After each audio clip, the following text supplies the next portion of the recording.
خانم ترانه علی دوستی،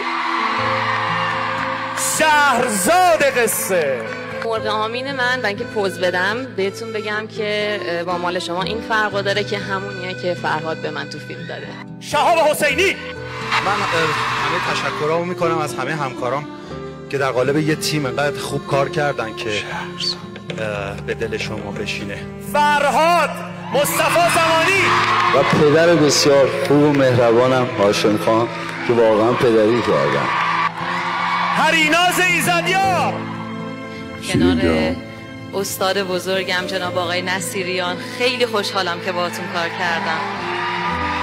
من هم جزء اون مخاطباییم که دوست داشتم قباد به شهرزاد میرسید. ولی همچنان بغل شیرین تفلک.